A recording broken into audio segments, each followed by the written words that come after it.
transmitiendo el mensaje reconciliador entre Dios y los hombres. Esta es Restauración.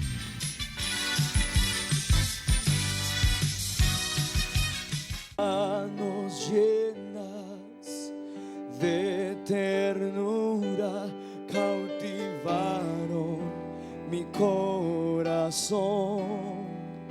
Tu voz al hablar sanaba mi condición. Hoy anhelo tu rostro ver. Dile al Señor, ven aquí. Ven aquí, ven aquí, quédate aquí, quédate aquí, junto a mí. Oh, ven a mí, dile a él, ven a mí, oh, ven a mí, que sea eterno este momento. Ven aquí, dile, ven aquí, oh, ven aquí, quédate aquí junto a mí. Ven a mí, ven a mí, que sea eterno este momento. Estoy aquí en tu gloria.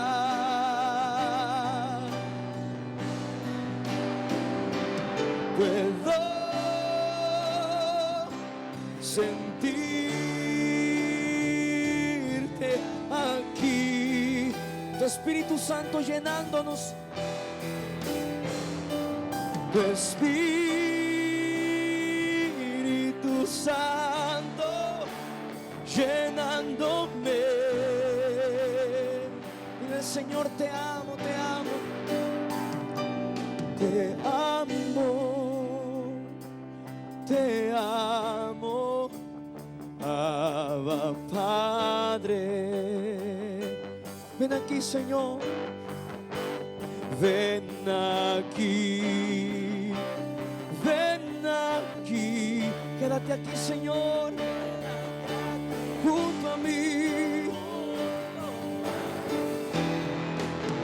Ven a mí, oh, ven a mí, que sea eterno ese momento. Ven aquí, oh, ven aquí, Espíritu Santo hoy nos llena. Vamos a adorarle hoy, Señor, adórale hoy, adórale, adórale, adórale. Oh, digno, digno, digno, digno eres tú. Nuestra alma, nuestro corazón y nuestra mente te necesitan, Señor.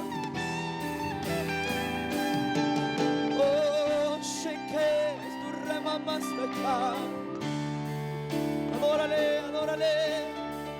Maravilloso Jesús, maravilloso, maravilloso, maravilloso. Te adoramos, te adoramos, te adoramos.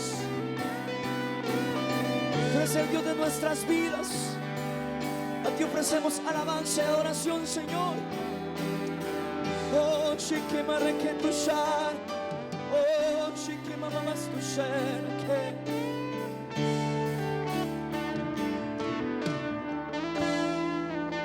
Señor, adórale. Aprovecha este momento para adorarle.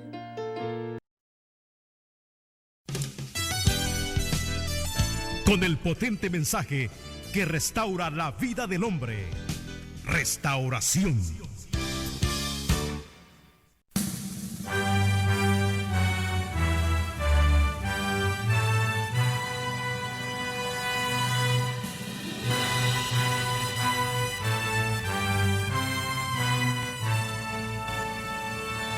La Iglesia de Restauración en el Valle de San Fernando, California, presenta su programa Voz de Restauración.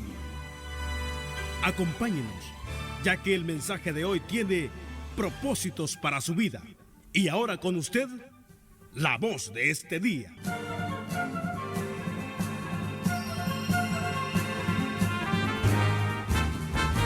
Lucas capítulo 17. Lucas 17, versículos 26 al 30.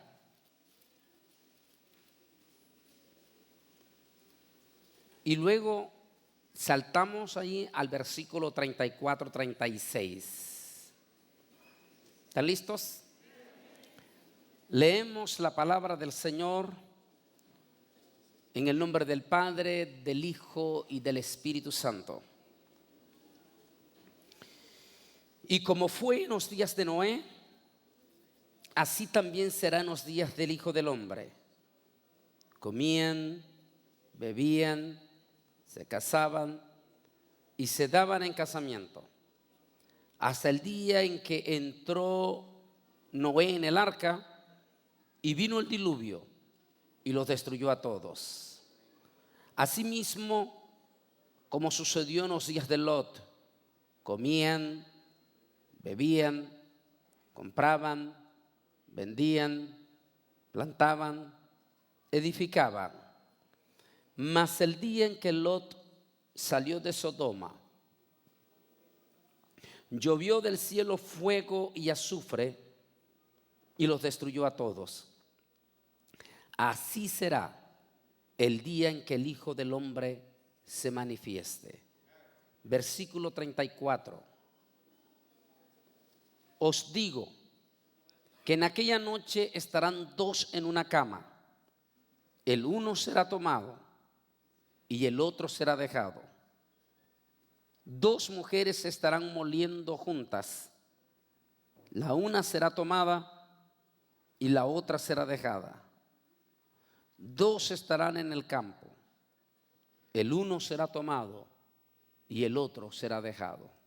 Oremos. Amante y Dios y Padre Celestial, estamos ante el gran trono de tu presencia para darte las infinitas gracias, Señor, por esta santa y bendita palabra que hemos leído para la honra y para la gloria de tu Hijo amado Jesucristo. Que su palabra, Señor, no regrese a usted vacía, sino que dé fruto para los corazones en esta noche. En el nombre de Jesús de Nazaret, bendecimos tu palabra. Amén y amén. Amén. Pueden sentarse, hermanos. Los pecados que destruyeron a una generación. Vamos a hablar en esta tarde de dos pueblos que vivieron en diferentes épocas. Uno de ellos tuvo consecuencias global, los pecados de este pueblo, y el otro fue un pecado local, pero que de acuerdo a la profecía de Jesús, en el fin de los días ese pecado se convertirá en un pecado global.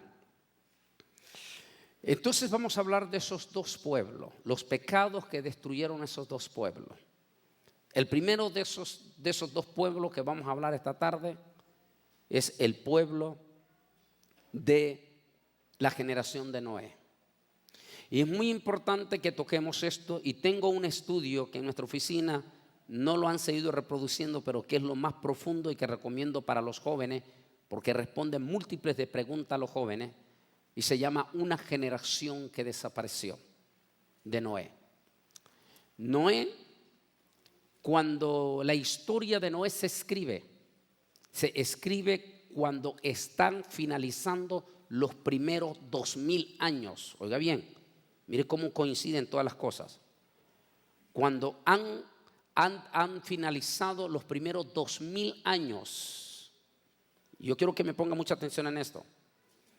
No los primeros 2000 años de la creación del planeta Tierra. porque en esto hay mucha controversia. No, porque nadie, absolutamente nadie, ni siquiera la NASA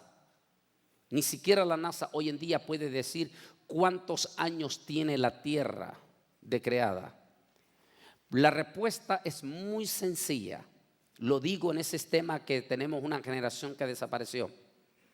Estoy citando que hace no muchos años, unos 16 años, tal vez más, fui invitado a dar una conferencia en la Universidad de McMaster de Hamilton, Ontario, Canadá. Al finalizar mi cátedra, no finalizar, más bien en medio de un receso de la cátedra, vino uno de los profesores de antropología con un grupo de sus estudiantes de antropología y me abordaron en una de los pasillos, y el doctor me hizo las siguientes preguntas frente a sus estudiantes. Él me dijo: doctor Bolaínez, ¿cómo usted me puede probar? ¿Cómo me puede probar usted que el hombre es más viejo que el chimpancé? Me dijo, porque hasta hoy en día en los estudios paleontológicos no hemos podido encontrar un hueso de un ser humano que sea más viejo que el hueso de un chimpancé. Recuerden ustedes que en toda la variedad de los monos, el chimpancé es digamos el mono, para entenderlo mejor, es el mono que más se parece al ser humano, el chimpancé. Por eso el doctor me decía esa expresión. Sí, porque hasta hoy en día no hemos podido encontrar un hueso, o sea, un eslabón que demuestre ser más viejo que el hueso de un chimpancé. Por lo tanto, me dijo el doctor en antropología, nuestra teoría acerca de la evolución sigue teniendo poderosa fuerza mientras no encontremos un hueso de un ser humano más viejo. ¿Cómo me responde usted a eso?, me dijo el doctor. Cuando él me dijo eso, de inmediato yo sabía por dónde venía, sabía que venía con el asunto de la evolución.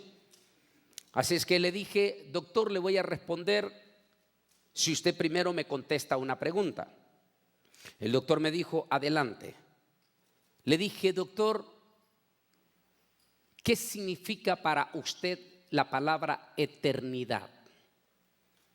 Una pregunta que para usted podría pensar muy rara para un científico. No es muy rara para un científico. Si hay gente que domina a la perfección la palabra eternidad, esos son los científicos. Ellos saben perfectamente bien lo que significa esa palabra. Así es que yo sabía por qué le hacía la palabra al doctor en antropología. Cuando yo le dije qué significa la palabra eternidad, sin el más mínimo titubeo, el doctor me dijo: sí, señor, le respondo. Me dijo: eternidad significa para nosotros, eternidad significa donde el tiempo no cuenta. Le dije: perfecto, eso es lo que significa eternidad, donde el tiempo no cuenta. La Biblia dice que la tierra fue creada en un principio de eternidad, y como el tiempo no cuenta, nadie puede saber cuántos años, milenios o millones tiene la tierra. Nadie lo puede saber, porque fue creada en el principio de la eternidad. Ahora, cuando él me responde eso, le dije: perfecto, doctor, ahora viene lo siguiente. Ya usted me dijo que fue creado en el principio de la eternidad. Entonces comencemos en ese principio de la eternidad. El primer día la Biblia dice que Dios creó los cielos y la tierra. Y en ese primer día Dios separó las aguas de lo seco. A las aguas llamó mares y a lo seco le llamó tierra. Luego Dios separó la oscuridad de la luz. A la oscuridad le llamó noche y a la luz le llamó día. Luego vino Dios y creó los primeros seres vivientes. Entre esos seres vivientes vinieron toda la vegetación, las plantas, todo, y entre esa creación vinieron los animalitos. Vinieron todos los animalitos de las selvas, todas las aves del cielo y todas las especies marinas. Vino en la creación de Dios. El hombre me estaba entendiendo perfecto lo que le estaba diciendo. Le dije, pero yo quiero hacerle una pregunta, doctor. ¿En qué día fueron creados la especie de lo que hoy conocemos como los mastodontes, o todo lo que tiene que ver con el género de los chimpancés o los monos? ¿En qué día fueron creados según la historia del Génesis? De inmediato, sin titubeo, me dijo en el quinto día. Perfecto, en el quinto día. Estamos hablando de un tiempo de eternidad. Un día puede ser 1000 años, pueden ser 2000 años, puede ser 1.000.000 de años. Está en el tiempo de la eternidad. Entonces le dije, perfecto, en el día quinto fueron creados, se terminó la creación de todos los animales, que terminó con la creación de los monos. Ahora, doctor, ¿en qué día fue creado el hombre? Él me dijo, en el sexto día. Sexto día. ¿Qué le quiere decir entonces eso, doctor? Cuando yo le dije eso, inmediatamente se arrancó la cabeza y dijo, no lo había visto desde ese punto de vista. En otras palabras, él me estaba respondiendo que el ser humano es mucho más joven que todo el resto de la creación, porque fue el último ser creado por Dios, y por eso nunca van a poder encontrar un hueso que sea más viejo que el de los animales, porque Dios no se contradice. El hombre fue creado en el sexto día. Es el más joven de toda la creación. Por más que busque la NASA un hueso más viejo que el del mono, no lo van a poder encontrar. Y la Biblia no se contradice. Así es que eso echa por tierra todo el asunto de la evolución, de que evolucionamos del mono y todo, echa por tierra. Ahora, al cabo, pero aquí es donde vamos a hablar, aquí es donde entramos en el tema. Entonces, los primeros 2000 años no tiene que ver con la creación de la tierra. Los primeros años que llegan a Noé tiene que ver los primeros 2000 años de la raza caída. Es decir, que empieza a contarse el fin. Para muchos, el fin comenzó con la caída del hombre. Ahí comienza el fin, porque todo tiene un principio, todo tiene un fin. El fin comienza con la caída de Adán. Mientras Adán y Eva no pecaran, no había muerte para ellos. Así que el tiempo no contaba. En el momento que Adán y Eva pecaran, la muerte entraba en este mundo. El apóstol San Pablo lo explica perfectamente bien en 1 Corintios capítulo 15. Así como la vida entró por un solo hombre, así la muerte también entró por un solo hombre.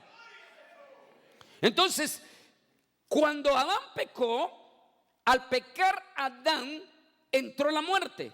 Y a partir de Adán caído, el hombre caído, la raza caída, comienza la cuenta regresiva. Pero aquí vamos a otro punto, que lo digo en ese tema, una generación que desapareció. Ahora, ¿es Caín y Abel los primeros hijos de Adán? Bueno, esa es una pregunta que múltiples de veces se hacen los jóvenes. Si Caín y Abel son los primeros hijos de Adán y Eva, entonces ¿por qué cuando Caín sale huyendo del juicio de Dios y se va al norte del país que hoy conocemos como el norte de Irak, encuentra un pueblo y en ese pueblo encontró una muchacha y allí se casó? Entonces, ¿quién era ese pueblo? Si Caín y Abel son los primeros hijos, entonces ¿quién era ese pueblo? ¿Acaso extraterrestres? No eran extraterrestres. ¿Quiénes eran entonces? ¿Acaso hijos de una generación preadámica? Mucho cuidado, porque ese es un tema eminentemente errático, completamente antibíblico. No existió una generación preadámica. La respuesta es muy sencilla, porque si yo y los cristianos y los pastores que están aquí aceptan que existió una generación preadámica, estamos fritos con los profesores de filosofía de la universidad, quienes nos pueden desbaratar en cuestión de segundos y nos pueden demostrar que cómo podemos confiar en un Dios que no pudo salvar a ningún miembro de la generación preadámica y cómo nos podemos estar seguros que no va a pasar lo mismo con nosotros. Porque si hubiese existido una generación preadámica, también hubiese existido un Salvador. Es que no hubo generación preadámica. Así es que entonces no hubo generación preadámica. Entonces, ¿quiénes eran ese pueblo? La respuesta es muy sencilla. La Biblia dice que cuando Dios creó a Adán y a Eva, varón y hembra los creó. Y dice que cuando Dios los creó, los bendijo. La traducción del hebreo es: los unió en santo matrimonio. Los unió en matrimonio. Y Dios les dio una orden. Les dijo: multiplíquense y llenen la tierra. Ahora, ¿cuál? Aquí viene el secreto. Ahora, Eva y Adán fueron ordenados, casados por Dios, y le dio órdenes a que se multiplicaran. Ahora bien, ¿cuántos años vivió Eva y Adán antes de pecar? Nadie lo sabe. Nadie lo sabe. Los expertos dicen que pudo haber sido 500 años, pero eso es lo que habla la antropología, haciendo hipótesis por ciertos análisis. Pero es solo hipótesis, pero como quiera tiene base. Ahora bien, supongamos entonces que antes de que Adán y Eva pecaran, vivieron 500 años. Ahora, ¿cuántos hijos pudieron haber tenido Adán y Eva en esos 500 años? Primero usted señora, usted señora que está pensando en este momento: no, pero es que ya después de los 40 ya no tengo. No, espérese. No olvide que Eva y Adán fueron hechos en un principio ¿de qué? De eternidad. Es decir, que los años no pasaban sobre Adán y sobre Eva. Es decir, que Eva tenía 200 años y seguía siendo una muchachona de 15 años. Porque ella no moría. Sus células no morían. Seguía siendo joven. Así es que Eva podía tener 200 hijos y no había muerte de matriz, no había ningún problema, porque ella estaba en el principio de la eternidad. Ahora, si Eva vivió no menos de 500 años antes de pecar, ¿cuántos hijos cree usted que puede tener una mujer en 500 años cuando no envejece y sigue teniendo la misma fuerza de 15 años?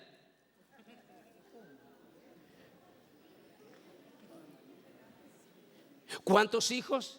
¿Cuántos nietos? ¿Cuántos bisnietos? ¿Cuántos tataranietos?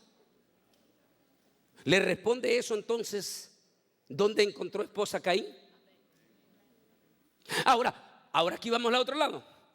Mientras Adán y Eva no pecaran, todos los descendientes de Adán, es decir, todos los hijos de Adán, ¿qué pasaba con ellos mientras Adán y Eva no pecaran? ¿Qué sucedía con ellos? Rápido.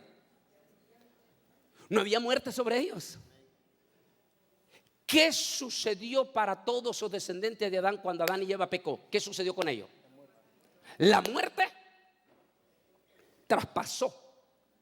Por eso dice Pablo en 1 Corintios capítulo 15, dice: así como la muerte traspasó por un hombre, así también la vida traspasó por medio de un hombre, el cual es el segundo Adán, el cual es perfecto y se llama Cristo Jesús nuestro Señor.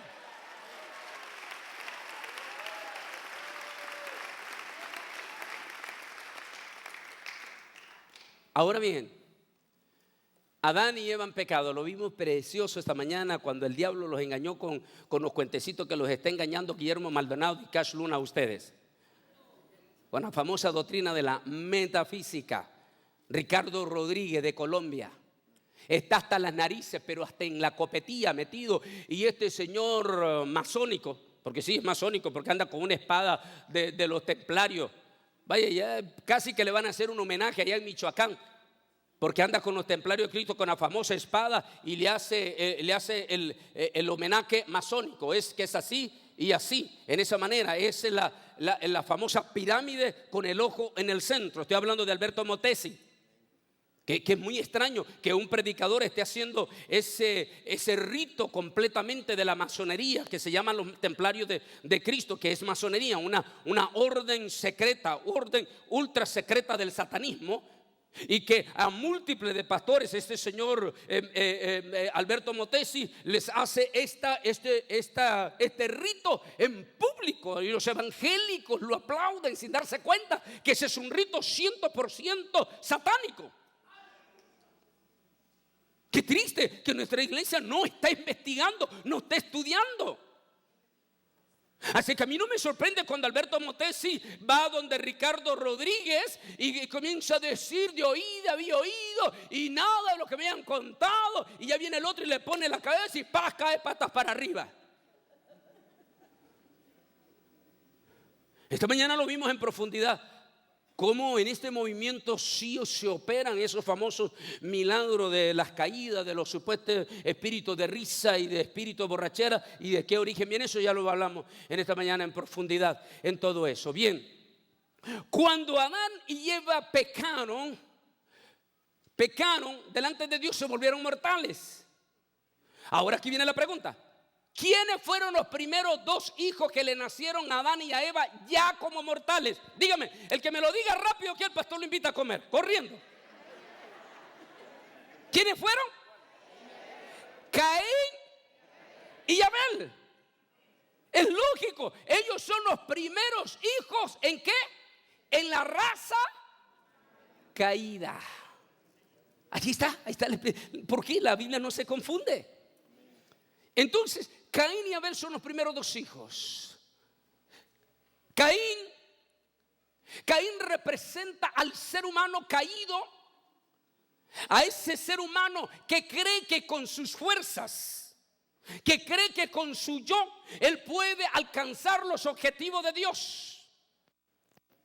Representa a ese hombre que tanto hablamos de mañana, que se está estimulando hoy en día. El yo lo puedo hacer. Saca el campeón que está dentro de ti. Descúbrete que tú eres un gigante. Nosotros lo vamos a lograr. Yo lo voy a conquistar. Esto yo lo doy. Donde ponga mi pie lo voy a hacer. Cuidado con esas palabras. Cuidado con esas palabras. Caín representa a ese personaje, a ese ser humano que él cree que él lo puede lograr, que con sus atributos, con sus cualidades, con sus buenos dotes, con sus buenos, ¿cómo le podemos decir? Cualidades o ¿cómo se llama? Don, o ¿cómo se llama? Por ejemplo, como lo que cantan los muchachitos, los que tocan. Talento, con sus grandes talentos, ellos creen que ellos pueden alcanzar. Uno de los gravísimos problemas que enfrenta nuestra iglesia evangélica y que ha enfrentado a lo largo de 2000 años ha sido a veces generalmente con nuestros músicos, porque la inmensa mayoría de nuestros músicos, si no se les controla, si no se les tiene bien cerquita espiritualmente, los músicos tienden a tener ese problema de sublevarse, que ellos son los hombres que manejan el avivamiento, el despertar espiritual, que las manos de ellos son las que están haciendo todo eso. Hay que tener mucho cuidado con eso, porque puede llegar ese problema del yo, del ego, desde un músico hasta un líder de una iglesia.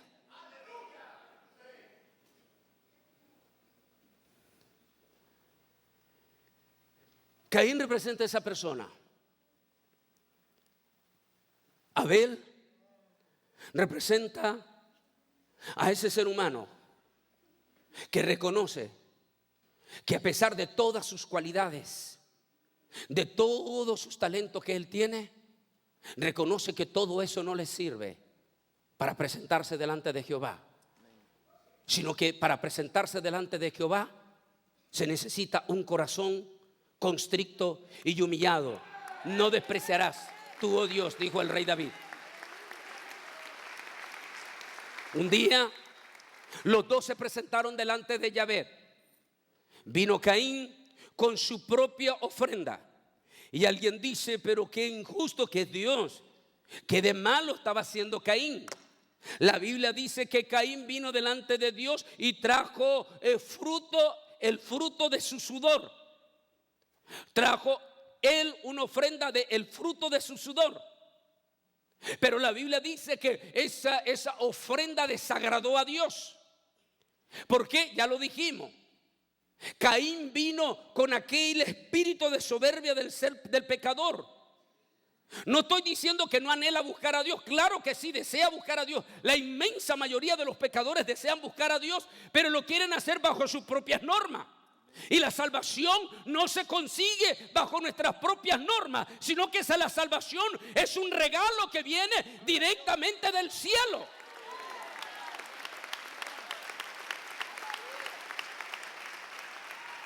Entonces Caín vino con su propia ofrenda, su propio sudor.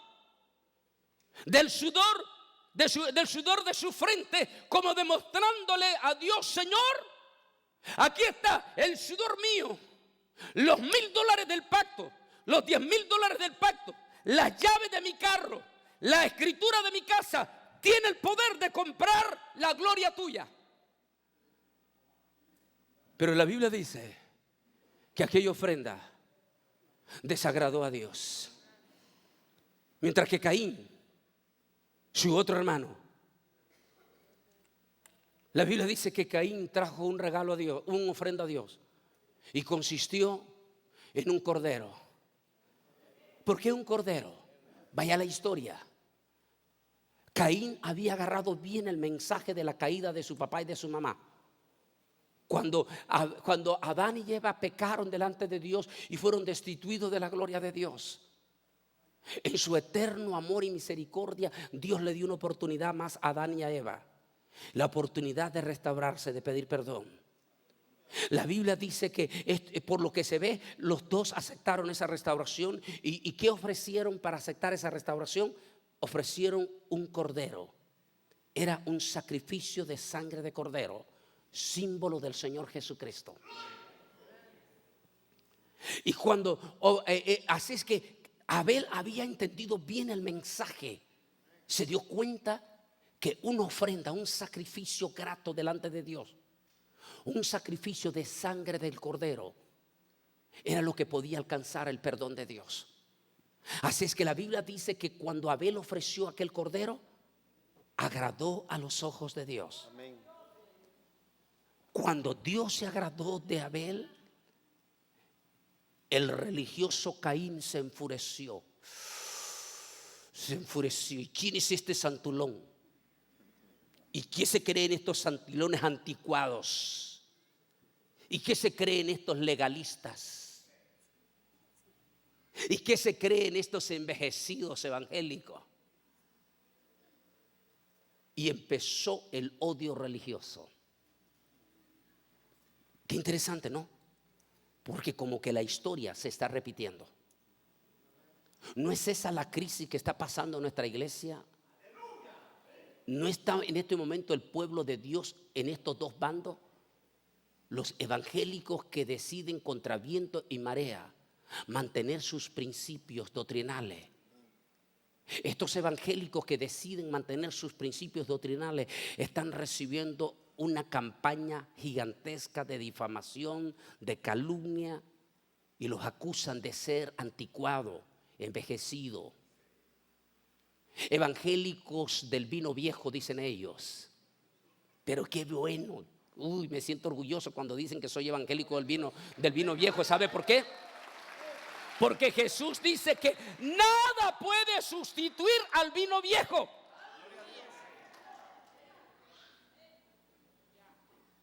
Y entonces es interesante, la historia se está repitiendo. Está esa lucha. Están los liberales, los ultraliberales que nos llaman a nosotros los religiosos. Ellos dicen que nosotros somos religiosos. Somos religiosos, santulones, anticuados. Porque todavía ayunamos al tiempo antiguo. Porque ellos ayunan hoy en día con juguito de manzana y con hamburguesas de McDonald's.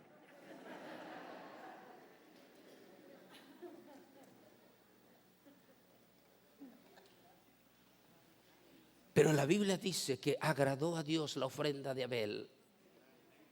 Y entonces Caín sintió odio. Y en aquel odio religioso Caín no se pudo controlar. Cuando una iglesia o un pastor, un líder cae en el espíritu de la envidia y la religiosidad carnal, entonces a veces se vuelve incontrolable en su boca y se vuelven maldicientes.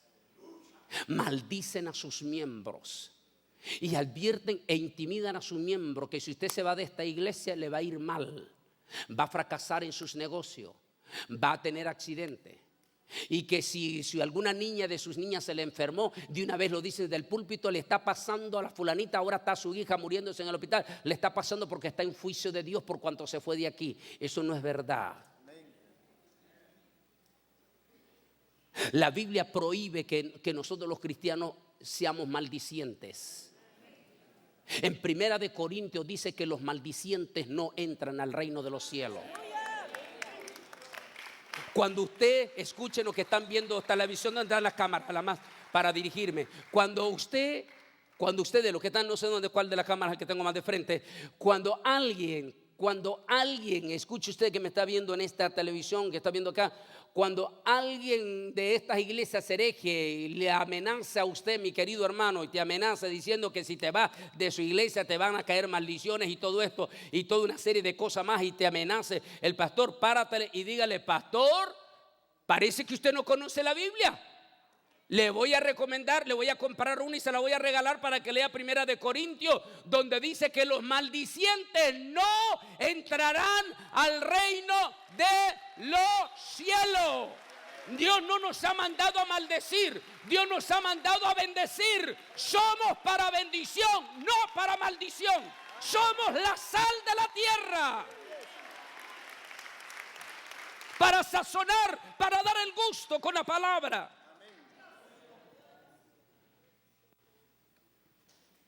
Cuando alguien cae en ese espíritu de Caín, no se puede controlar, se vuelve maldiciente, se vuelve soberbio, se vuelve blasfemo, se vuelve histérico y se vuelve completamente violento. Esos espíritus cayeron sobre Caín a tal manera que llegó un momento cuando ya Caín no se pudo controlar y se convirtió tristemente y catastróficamente en el primer asesino de la historia. El primer homicida de la historia. Algunos dicen que fue el primero que estrenó el infierno, Caín.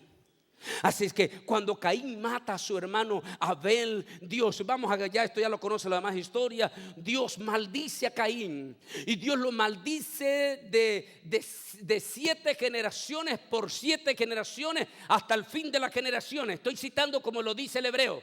Eso quiere decir que maldito serás tú, su descendencia, hasta el fin de los tiempos. Y Dios lo maldice a Caín y le pone una señal de maldición. Esa señal la va a llevar toda la generación. ¿Por qué cree usted que cuando nos convertimos a Cristo necesitamos el sello del Espíritu Santo? Porque antes de tener a Cristo éramos pecadores y por lo tanto llevábamos la señal de Caín. Pero al convertirnos a Cristo, esa señal se nos quita y se nos pone el sello del Espíritu Santo. Es lo que enseño en este estudio, el sello de la bestia. ¿Por qué Satanás quiere imitar?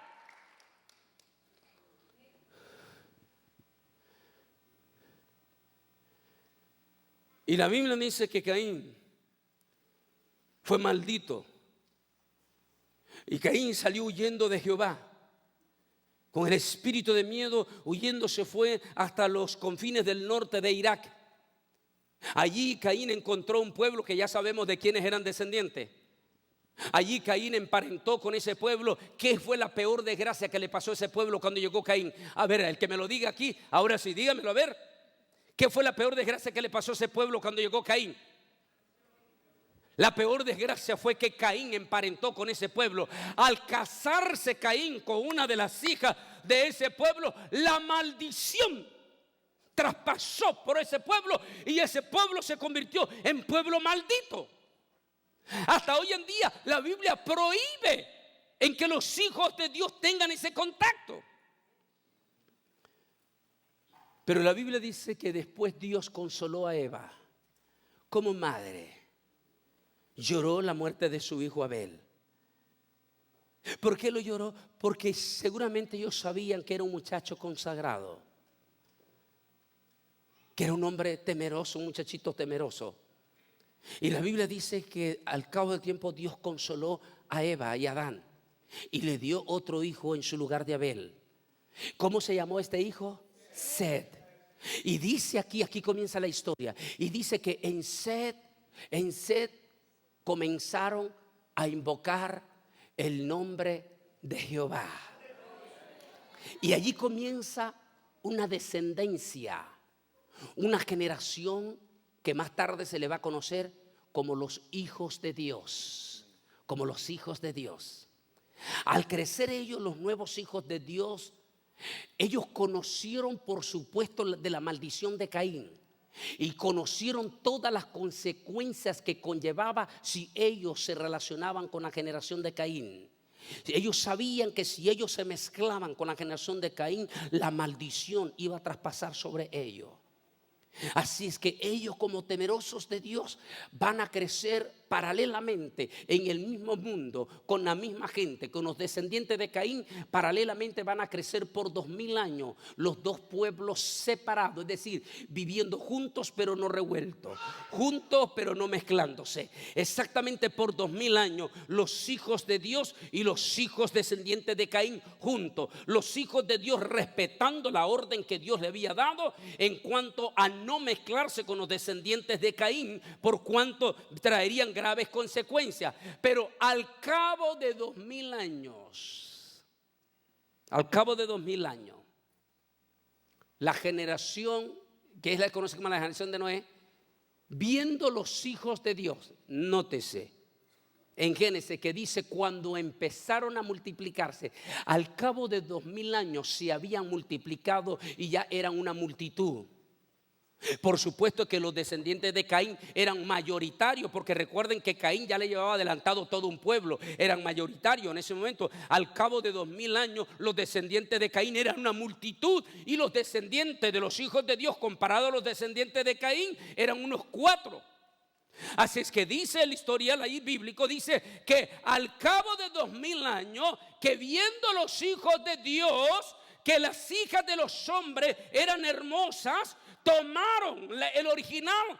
Por eso bota por tierra lo que dicen que se trataban de ángeles, porque en hebreo no dice que fue una relación espontánea, sino que dice que tomaron. El original está diciendo hicieron pacto matrimonial, es decir, que fueron matrimonios estables, permanentes, de descendencia.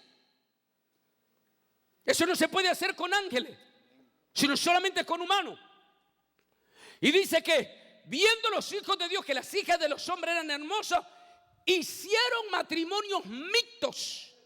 Los hijos de Dios traspasaron las reglas de Dios, y los hijos de Dios rompieron la ordenanza de Dios de no mezclarse, digamos popularmente, con los mundanos.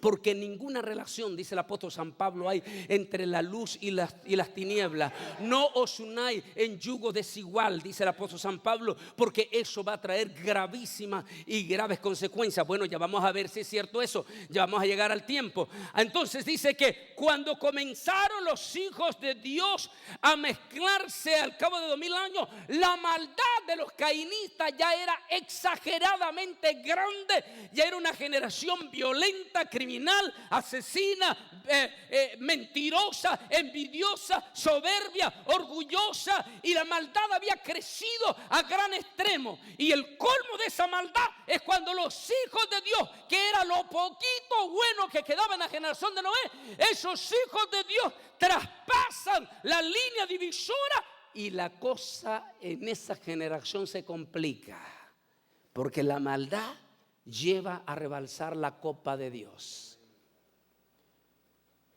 Y allí es cuando se conoce, cuando los hijos de Dios pierden la ley de Dios y se unen al mundo depravado, entonces se desatan espíritus de violencia y espíritus de depravación incontrolable, que es lo que vamos a ver. La Biblia dice que hay 2 pecados que caracterizaron la generación de Noé. Apúntelos. 2 pecados de los múltiples que caracterizaron la generación de Noé. El primer pecado que se le considera, si se le puede llamar, se le conoce como pecado de indiferencia. Dice que la maldad tan depravada, fue tan deplorable que el pecado se convirtió tan popular en aquel momento que el corazón de esa generación se volvió insensible. Como lo hablamos esta mañana de los falsos ministros, como un César Castellano, un Guillermo Maldonado, un Cash Luna. Ellos ya tienen caracterizada la conciencia, está endurecida su conciencia. Ellos ya no pueden ser sensibilizados por la palabra. Ese es exactamente lo que le pasó a esa generación. Llegó a caracterizar que se volvieron insensibles al dolor de los demás. El pecado de la insensibilidad. El segundo pecado dice que cuando el pueblo se deprava y se vuelve insensible por su maldad, entonces los hijos de Dios no solo se vuelven insensibles, sino que los hijos de Dios también se convierten en apóstatas.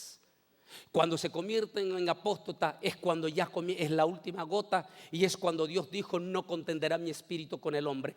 Ellos son carne, yo soy espíritu. Y decide Dios intervenir, porque se da cuenta el Señor que una vez que una iglesia cae en apostasía en lo más profundo, esa iglesia ya no va a regresar atrás. Así es que Dios no le quedó más remedio, y vio Dios que todo designio y pensamiento de ellos era de continuo hacia el mal, y Dios se arrepintió en su corazón y dijo: Dios, no contenderé más con ellos, el juicio será eminente sobre ellos. Pero la Biblia dice que hubo una persona que encontró gracia a los ojos de Jehová, y aquel fue Noé. Noé y su familia, a pesar de toda aquella malignidad de apostasía profunda, Noé y su familia se guardaron delante de Dios.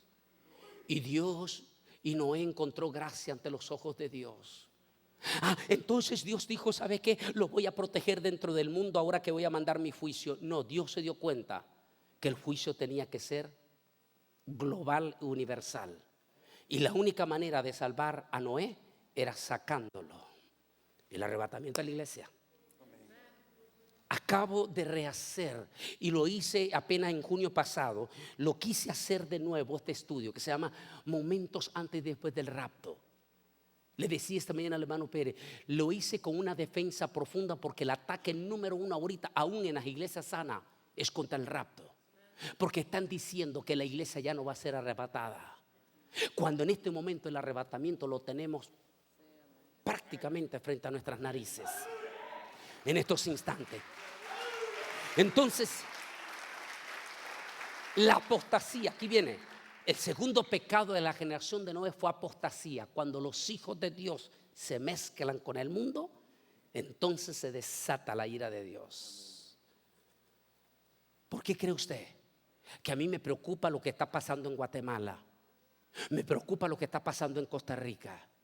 Me preocupa lo que está pasando en Nicaragua, lo que está pasando en Honduras, lo que está pasando en Colombia, número uno en Argentina, en Paraguay. Porque la apostasía en Ecuador, en Perú, la apostasía está fuertísimo. ¿Sabe por qué me preocupa? Porque se aproximan juicios.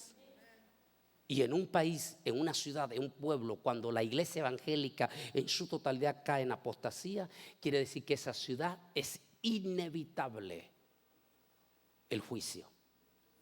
No se va a retrasar el juicio. Y aquí vamos ya en esta manera. Cuando los hijos de Dios cayeron en apostasía, ese fue el pecado siguiente de la generación de Noé.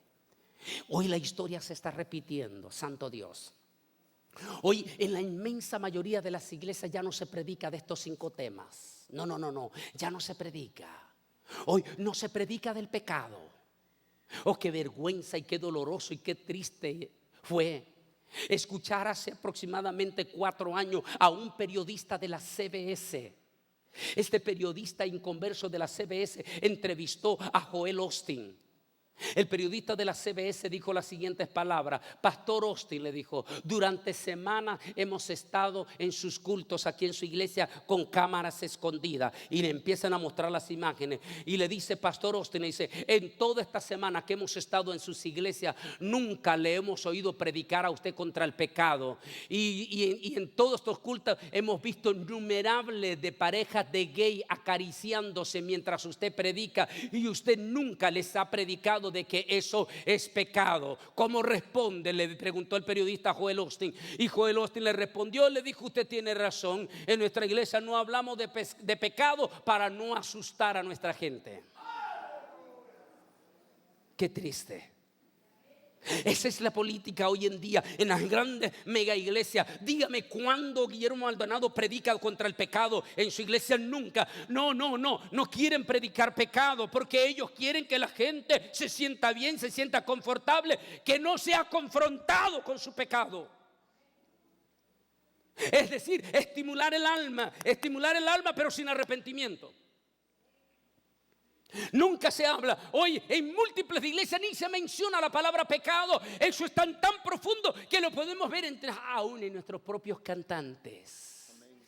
No, hoy los cantos de ahora no son como los de los voceros de Cristo. Mensajes profundos, con un mensaje profundo, con un mensaje de salvación, con un mensaje de arrepentimiento. Aquellos cantos de esos hombres. Oh, qué tremendo escuchar aquel hombre famoso de la historia que vivió en el año de 1725, 1778. Aquel hombre que dice la historia que antes de ser lo que era un hombre malo, era un hombre esclavista. Compraba los esclavos en África y los venía a vender a Inglaterra. Abusaba de ello, abusaba de todo. Pero un día, dice, mientras viene de África en el Atlántico con un cargamento de esclavos, se levantó una tormenta profunda en media mar, y en aquella tormenta este hombre se dio cuenta que la muerte era inevitable. Y aquel hombre se arrodilló frente a la tempestad, derramó su corazón y le pidió perdón esa noche a Dios y le dijo: si tú me das la oportunidad de seguir viviendo, yo no seré más un hombre esclavizador. Y Dios le dio una oportunidad a aquel hombre. Y aquel hombre hoy en día es conocido en Inglaterra como el Martin Luther King de los ingleses. Aquel hombre desde aquel entonces se convirtió en defensor de los esclavos. En 1970 y resto fue ordenado al ministerio allí en Inglaterra. Y ese día, dice, cuando él pasó al altar, ese día para ser ordenado y dar sus palabras, él dijo: quiero cantar un canto que me sucedió en el año tal, en el Atlántico, en la noche, y comienza a decir toda su historia.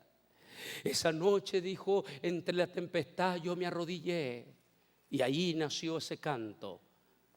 Nunca imaginó él que ese canto hasta hoy en día es el canto más célebre de la historia.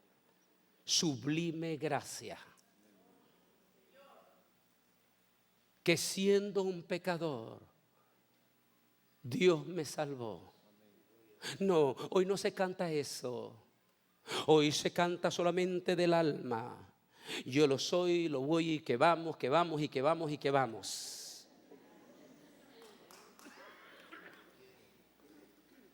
Ya no se habla del pecado. Ya no se amonesta del pecado. Y hoy la palabra juicio. No menciona juicio. No asuste a la gente. No asuste a la gente. Ya no se habla del juicio. Por eso dice que tenemos una depravación de nuestra juventud.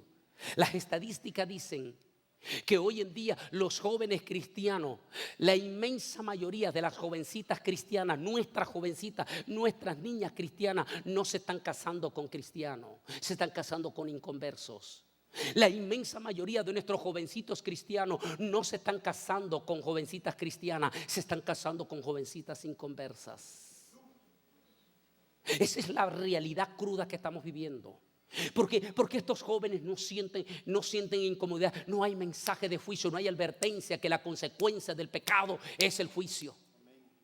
No hay amonestación, no hay llamamiento, nada en todos esos aspectos. Así es que la palabra juicio ni se toca ni en broma. Oh, y el infierno, no. Hasta testigos de Jehová se volvieron los evangélicos ahora. Ya no se predica. No hay que asustar a la gente con el infierno. No asuste, dicen algunos pastores. Déjate, no, yo me refiero a predicar del amor. El amor.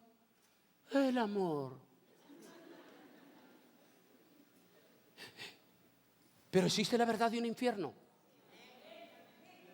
Y si no se arrepienten, el infierno es inevitable. Tenemos que predicar a los pecadores que si no se arrepienten, el infierno es inevitable, que es real, que existe el infierno. La gente tiene que ser advertida que existe algo después de la muerte. Pero nadie está hablando del infierno. Y de arrepentimiento, no, eso no, dice Guillermo Maldonado que eso es para los anticuados. Arrepentimiento no se habla. Esta mañana hablaba de uno de los hombres que vamos a ver adelante. El arrepentimiento se produce a través de la palabra. El arrepentimiento no se produce con un encuentrito y con sanidad interior que lo llevan allá a la brujería, que lo llevan a la regresión para que perdones a tus antepasados. Eso se llama espirituismo. Eso no produce arrepentimiento. Los católicos lo hacen también. Anoche venía una de las hermanas, no sé si está aquí, que se nos acercó, que ella fue una de las líderes de ese evento que donde vamos a hacer mañana en el evento, ¿cómo se llama? Donde vamos a estar mañana en el Convention Center. Ahí mismo va a estar la celebración de los carismáticos. Una de las hermanas estaba anoche que era líder de ese movimiento carismático. Ella conoce a la perfección el asunto de los encuentros. Ella dice, yo sé perfectamente bien eso porque nosotros lo hacíamos, los organizábamos y los evangélicos están haciendo igualito que ellos. Qué interesante. Todo lo contrario a lo que dice el profeta Jeremías. Dice, conviértanse ellos a ti y no tú a ellos. Gloria a Dios. No, el arrepentimiento no viene con esas cositas de que debe de ir y que alguien viene y te sientas en la pierna del otro y que dice, esta es mi mamá que estaba muerta y ahora se convierte aquí en mi mamá. Señor, eso es espiritismo. Eso es santería. No, el arrepentimiento no se produce escribiendo sus pecadillos en un pedacito de papel y ponerlos en una cruz y que el día de mañana aparezca un papel en blanco que diga tus pecados fueron perdonados. No, Señor, eso es catolicismo romano. Amén.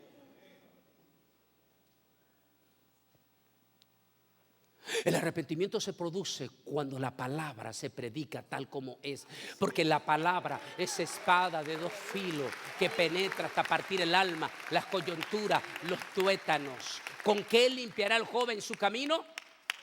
Con guardar su palabra. Él con la palabra. No, ya no se predica de palabra profunda que produce arrepentimiento. No, ya no se predica. Y de santidad. No hable de santidad porque son unos santulones. No se habla de santidad.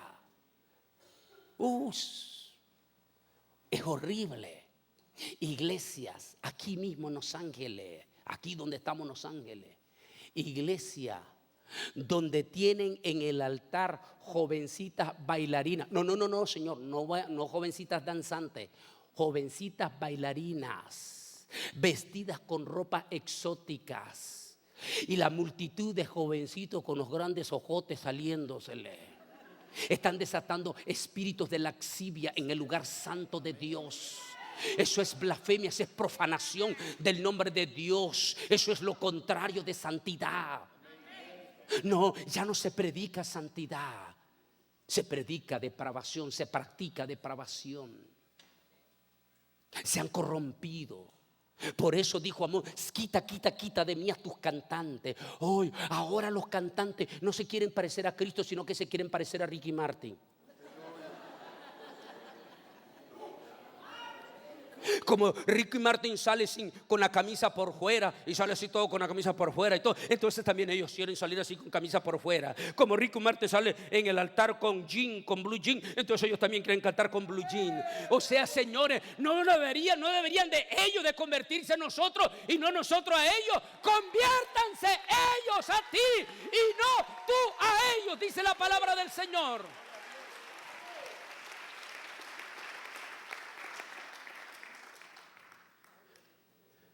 Qué triste, ¿no? Así es que estos 5 puntos ni en broma se predican. No. Así es la condición que está viviendo nuestra iglesia hoy en día. Te encarezco delante de Dios y del Señor Jesucristo, que juzgará a los vivos y a los muertos en su manifestación y en su reino.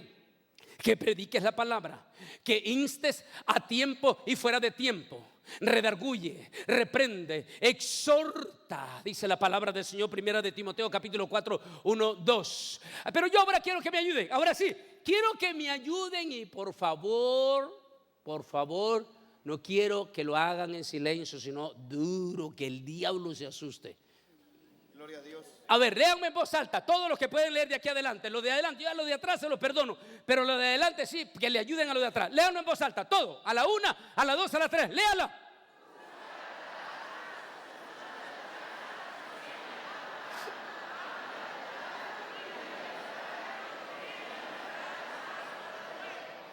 Busca la verdad, escucha la verdad, enseña la verdad, ama la verdad, vive la verdad, defiende la verdad hasta la muerte. ¿Quién lo dijo?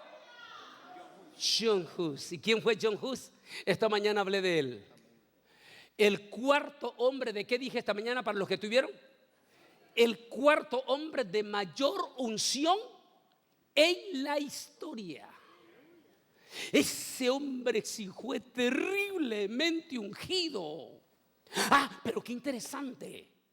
Era súper ungido, pero no hacía la payasada que hace Cash Luna, como sale en ese video tocándole. Te voy a dar la unción porque como tengo las manos ocupadas, te voy a tocar con el pie. No.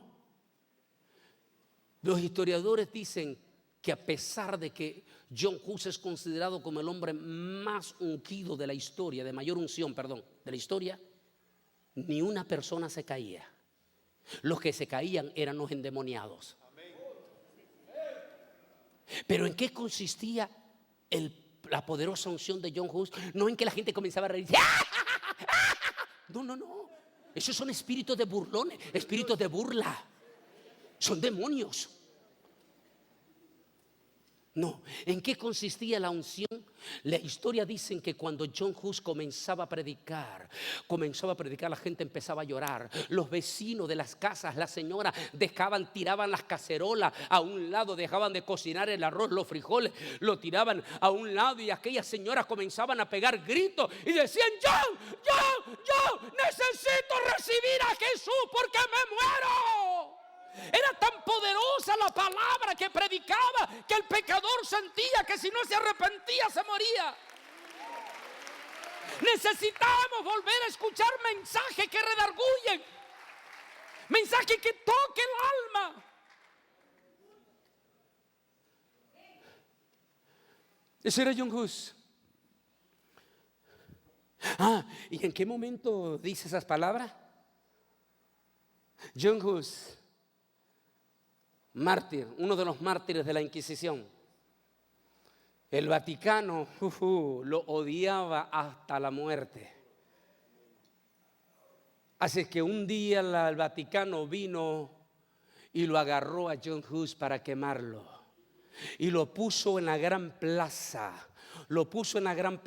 Y puso todo el zacate seco para quemarlo. Y cuando lo puso ante unas 15,000 personas, dicen los historiadores, comenzó a decir, porque los curas le dijeron: John, declara ante esta gente que eres un hereje. Y comenzó John Hus y dijo: busca la verdad, enseña la verdad, ama la verdad, vive la verdad y defiende la verdad hasta la muerte. Amén.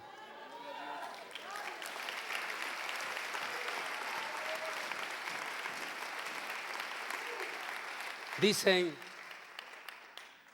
los historiadores que cuando lo comenzaron a quemar de los pies, John Hus dijo la siguiente profecía, no de estos charlatanes profetas adivinos que existen hoy, que no son profetas, son adivinos. Dicen que John Hus, cuando lo empezaron a quemar, dijo estas palabras: hoy estás quemando a un pato. Dentro de 100 años te enfrentarás a un cisne, al cual no podrás atrapar ni podrás quemar. Y termina con una última frase que ya adelantito se la voy a decir o la van a repetir ustedes. Pero antes, después de esa palabra que él dijo, quiero que leamos lo siguiente. Quiero que me le ayuden otra vez en voz alta. Léanos en voz alta, corran todo.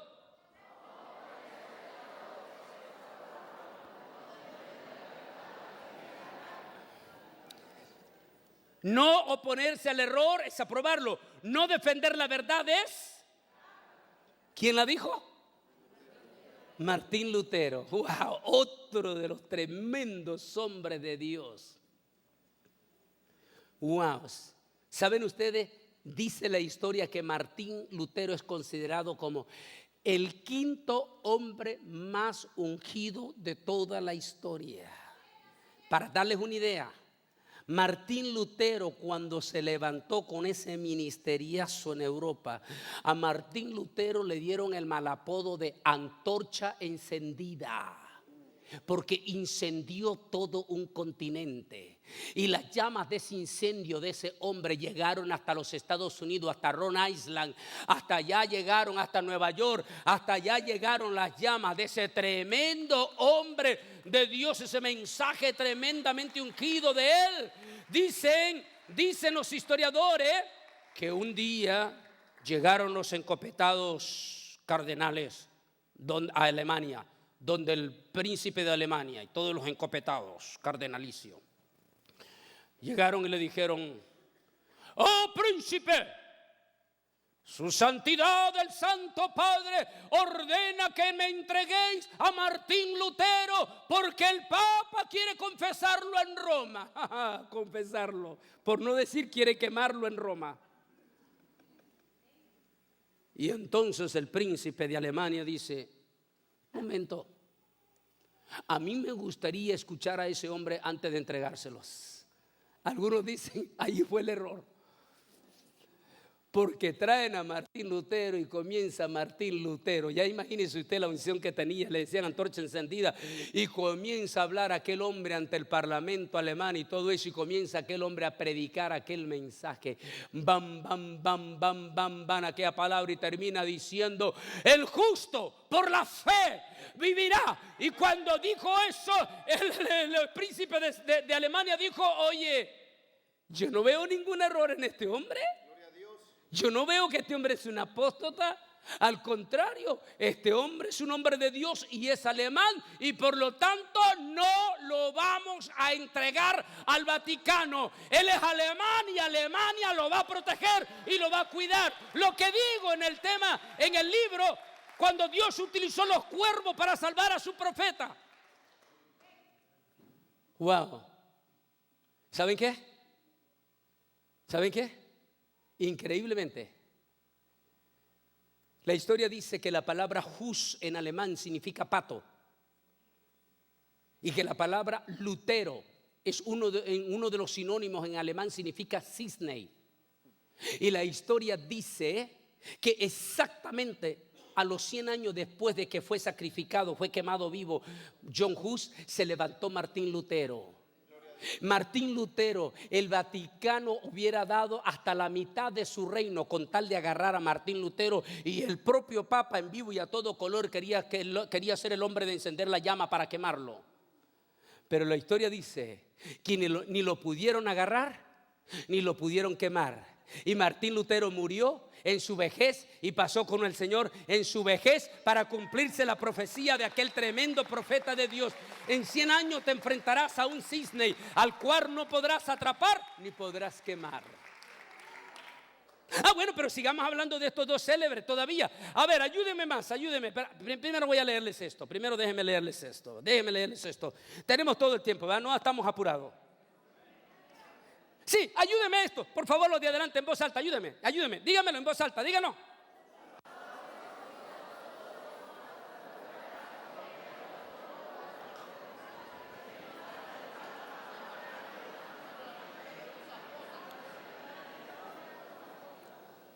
Wow.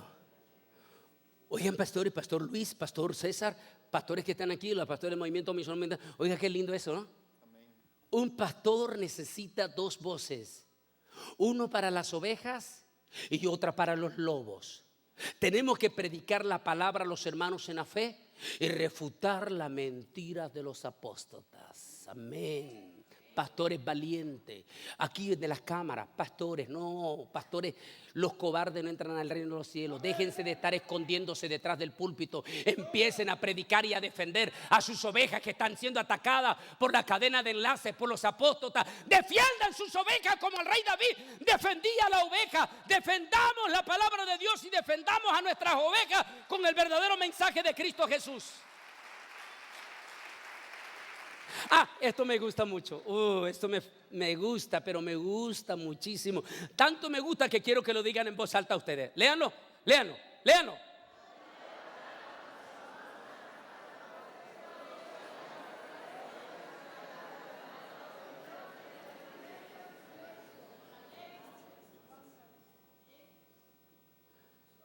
Ay, hermano, dice este señor de aquí de la iglesia de Santana, iglesia del Calvario. Y una vez dijo, no, dijo que a mí no me gusta Bolaños porque Bolaños habla muy duro. Y no hay que hacer eso, hay que dejárselo a Dios. Hay que dejárselo a Dios. Y entonces, ¿para qué aceptó el llamamiento al ministerio? ¿Para esconderse detrás del púlpito? Es justo, tremendo lo que está diciendo otro de los grandes hombres de Dios, Calvino. Un perro ladra cuando su amo es atacado. Este tremendo dicho, ¿no es cierto? Y mire lo que dice: yo sería un cobarde si es atacada la verdad de Dios y permanezco. Y permanezco.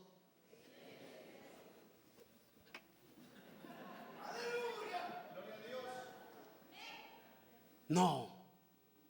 Pastores, siervos, evangelistas, ministros del Señor, si la verdad es atacada, no sean cobardes y se escondan, sino defiendan la palabra, la verdad, con el mensaje verdadero de la palabra del Señor. Aquí sí, aquí es donde quiero llegar. Ahora léanlo en voz alta, todo, léanlo.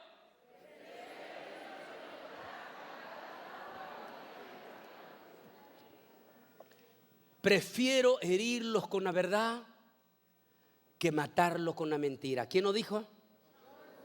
Fueron sus últimas palabras, dice el escritor, cuando las llamas ya estaban quemándolo. Cuando los cardenales le dijeron: tienes la oportunidad para que apaguemos las llamas. Solo dile a este pueblo que eres un hereje. Y dijo John Hus: prefiero herirlos con la verdad, porque la verdad hiere, la verdad duele.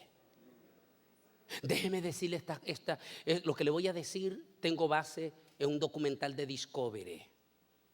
Discovery dice que antes que se inventara la penicilina, ¿cómo cree usted que la gente solucionaba el problema de infección cuando se daba una herida? Discovery dice que la gente de esa época, para evitar una muerte segura acerca de una infección en una herida, exprimían medio vaso de limón indio, el limón más fuerte, indio, medio vaso de limón. Y al medio vaso de limón, dice Discovery, le echaban medio vaso de sal. Y revolvían aquel limón con medio vaso de sal. Y luego se echaban ese limón con sal, abrían su herida, la abrían y se echaban esa sal con limón sobre su herida. Dice Discovery que eso producía un profundo dolor, pero esa acción salvaba de una muerte segura a aquella persona. Qué tremendo, ¿no? Aquello le dolía hasta lo más profundo del corazón, pero le salvaba ser su mano amputada, su pierna amputada o una muerte segura. La verdad duele en lo más profundo. Duele porque la verdad te va a hacer arder. Cuando un evangélico idólatra que idolatra a su Cash Luna, idolatra a su Guillermo Maldonado, idolatra a su Ana Mendy, idolatra a todos los apóstoles, le va a doler hasta lo más profundo cuando le toquen su ídolo. Le va a doler, le va a arder. Pero esa verdad, aunque le va a doler y le va a desbaratar a su ídolo, lo va a salvar. Porque a la postre esa verdad lo va a sanar. Y le va a enseñar esa verdad que solo tiene que adorar a una sola persona. Que solo podemos idolatrar a uno solo, aquel que murió en la cruz del Calvario, Cristo Jesús, nuestro Señor.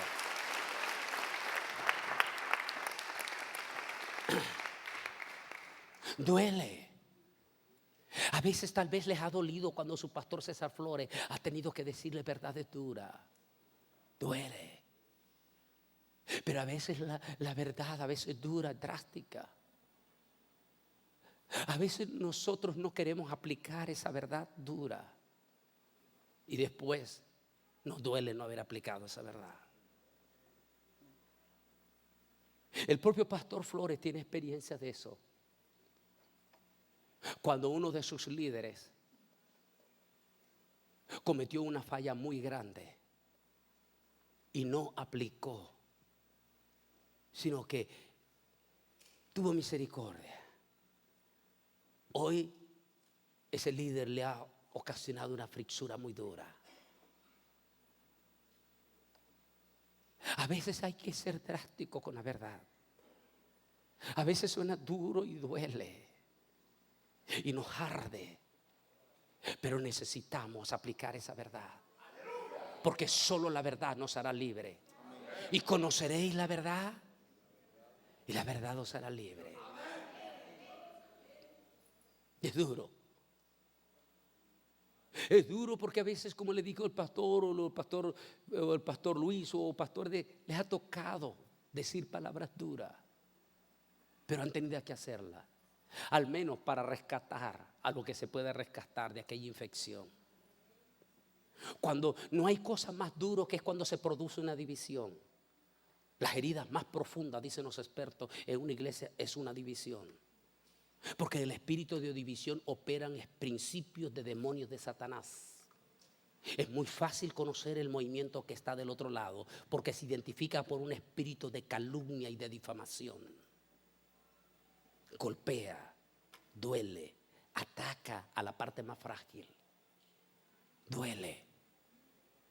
Y en esos momentos de división profundo, yo sé que es doloroso la verdad. Y va a doler cuando se dice la verdad. Pero esa verdad es lo único que va a ayudar a que muchas de esas almas sean rescatadas. Jesús dijo: y conoceréis la verdad, y la verdad los hará libres. Solo la verdad en Cristo Jesús los va a hacer libres.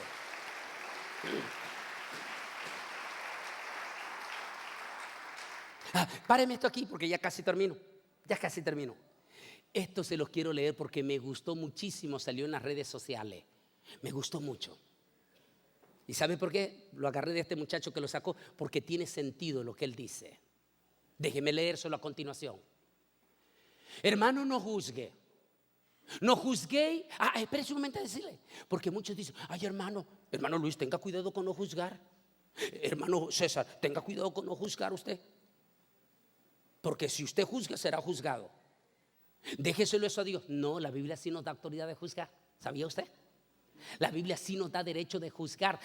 ¿Quiere que se lo diga? Allá está, apúntenos. Juan 7:24, apúntenos. Porque los apóstoles siempre le van a citar eso. Apúntenlo. La Biblia, el propio Señor Jesucristo nos da derecho de juzgar. Dice aquí, juzgad, dice aquí, no juzguéis según las apariencias, sino juzgad con justo juicio. Sigo hablando. Dice: cuando algunos cuestionamos a ciertos predicadores por sus enseñanzas claramente antibíblicas, muchos nos dicen que estamos criticando. La palabra crítica proviene de la palabra griega críticos y significa capaz de discernir. No criticamos sus peinados, ni su forma de hablar, tampoco su cultura, nacionalidad o raza. Correcto. Esta mañana lo hablábamos. No, nosotros no los criticamos a ellos por la forma con que hablan, por su vestimenta, o por su raza, o por su color de piel. No, porque ahí ya no nos respalda Dios. Nosotros criticamos sus falsas enseñanzas, sus falsas doctrinas. Es lo mismo. Recuerde que viene de la palabra crítico y quiere decir saber discernir. directamente. Pero sigo leyendo porque está muy interesante. Dice, no critico, bueno, aquí, discernimos lo que es bíblico de lo que no lo es. Muchos ocultan su desinterés por aprender doctrina tras una fachada de bondad, diciendo, no juzguéis para que no sea juzgado. Y dicen, nuestro deber es predicar el evangelio. El problema con esto es que si no cuidan su doctrina, no van a salvar a nadie que los escuche. El apóstol Pablo advirtió a lo siguiente a Timoteo. Ayúdeme a repetir todos en voz alta. Todos, repitan conmigo. Ten cuidado de ti mismo y de la doctrina. Persiste en ello, pues haciendo esto te salvarás a ti mismo y a los que te oyeren. 1 Timoteo 4:16. Si tenemos que predicar, si tenemos que enseñar doctrina. Y enseñar doctrina significa desenmascarar la apostasía. Y desenmascarar la apostasía no quiere decir que estamos juzgando injustamente. No, Señor, estamos haciendo un justo juicio para rescatar a nuestras almas de camino del infierno. Esto es lo último que quiero que lean. Y ya, terminamos este punto. Léame en voz alta, todo, voz alta, léanlo.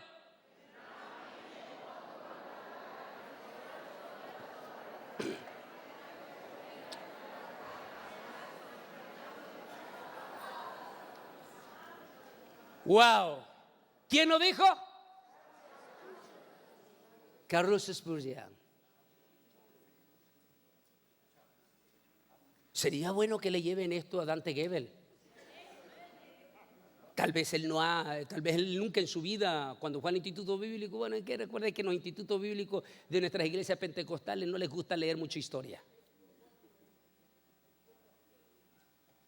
Sería bueno que alguien se lo regale, porque aquí hay un montón de pobrecita gente que lo sigue a él. Dice, vendrá un tiempo cuando en lugar de tener pastores alimentando a las ovejas, la iglesia tendrá payasos entreteniendo a las cabras. Wow. Tristemente, eso es lo que está viviendo nuestra iglesia. ¿Y cómo está nuestro mundo? ¿Cómo está nuestro mundo? Malo, mal, pero re mal están las cosas.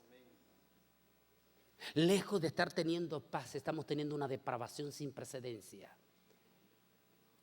que nos lleva a los pecados del otro pueblo, porque van a ser en el mismo momento, se van a producir los pecados de los dos pueblos. Ahora vamos a los pecados que llevaron a la destrucción de Sodoma y Gomorra. Van a ser paralelos a los pecados de Noé. Los pecados de Noé fueron, dijimos, pecados de ¿qué? De indiferencia y pecados de apostasía. Ahora vamos con los pecados de Sodoma y Gomorra. Y dice la Biblia que como fue en Sodoma. Déjeme un poquito aquí. Miren, me faltaba esto, pero sí vale la pena. Lo vamos a hacer porque recuerden que estamos viviendo en una ciudad que es altamente apóstata. Terriblemente apóstata. Los Ángeles.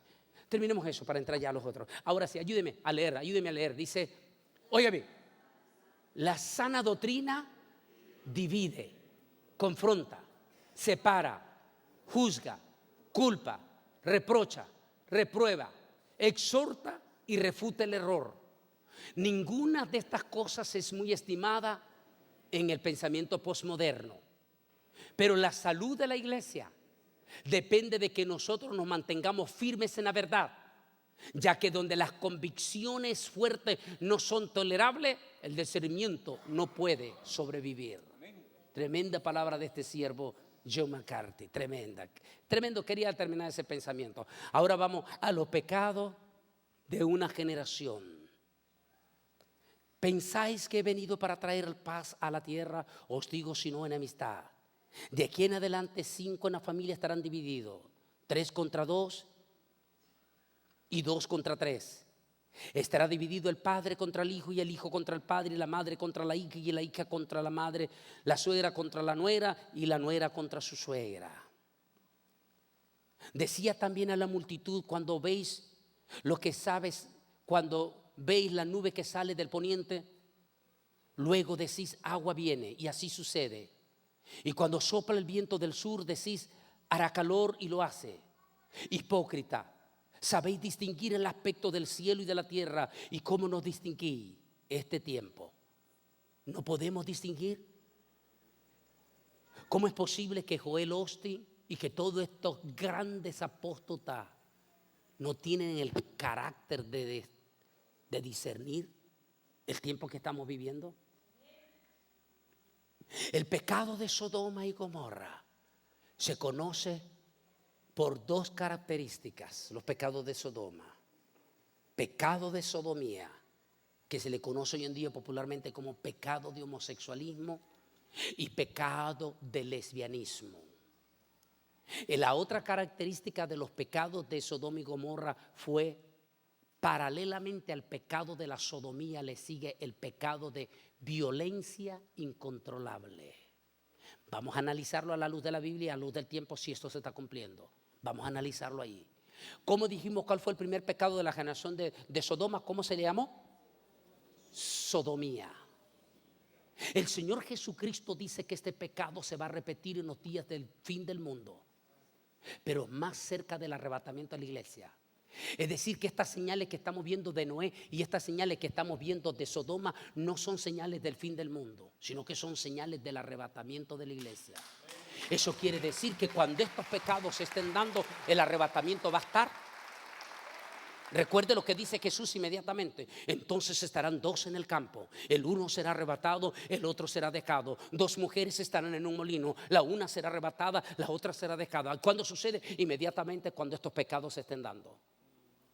Qué tremendo, ¿no? Veamos primeramente ahora esta otra parte. Mayo 2012, el año pasado. 10 de la mañana, hora de Texas. Estoy en ese momento a punto de salir de mi casa, cuando de momento CNN se ve interrumpido en la televisión con la famosa sonido que indica que una noticia importante está en proceso. Me detengo porque quiero ver qué es la noticia importante. En ese momento interrumpe la programación CNN y sale nuestro presidente hablando en televisión. Y dice nuestro presidente: el día de anoche hablé seriamente con mi esposa y con mis hijas.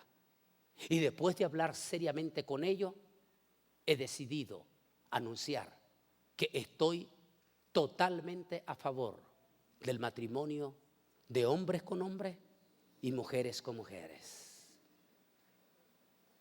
Si esas palabras las hubiera dicho algún presidente de Centroamérica, a nadie le hubiera importado. Pero como la dijo nuestro presidente, el presidente más poderoso del planeta Tierra, esas palabras repercutieron sobre el mundo entero. Porque lo que diga nuestro presidente prácticamente se convierte en ley en el resto del mundo. A partir de ese momento, cuando nuestro presidente dijo esas palabras, me dio miedo. Y recuerdo que me metí a mi cuarto. Y en ese momento incliné mi rostro delante de Dios y dije: Señor, ahora sí, hoy sí nos acercamos, porque ahora se va a desatar lo que va a venir a continuación. Se va a desatar espíritus incontrolables. Señores, el siguiente ciclo escolar del 2012, agosto del 2012, en Texas lo vivimos en carne propia. Las escuelas, la high school en Texas, comenzó una depravación en los jovencitos.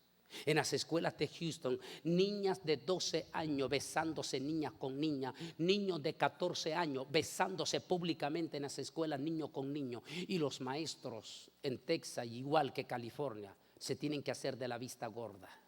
¿Sabe por qué? Porque si regañan a estos niños, esos niños van a la página nacional de gay y denuncian a ese maestro de homofóbico. Y ese maestro puede ser sancionado y perder su trabajo de por vida. Así que si ese maestro sabe que lo pueden castigar de por vida, ¿qué cree usted que va a hacer si ve a dos niños besándose? Hacerse de la vista gorda. A partir de ese momento ha venido una depravación sin precedentes. Múltiples de estados han venido legalizando el matrimonio de hombres con hombres y mujeres con mujeres. Lo más fuerte, lo más fuerte, lo más fuerte, lo más fuerte, lo más fuerte, lo más fuerte, lo más fuerte de todo esto ya llegó hasta el estado más cristiano. ¿Saben ustedes qué golpe más duro es eso? Hace unas semanas, en el mes de, no sé si fue entre marzo o abril, estuve en Rhode Island. Y el pastor de Rhode Island me enseñó en Providencia, me dijo, ahí está, esa es la primera iglesia, ahora es museo. Esa es la primera iglesia evangélica que se estableció en todo el continente americano.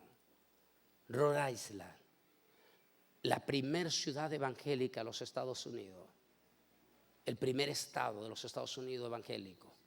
Hoy en día legalizó el matrimonio de hombres con hombres y mujeres con mujeres.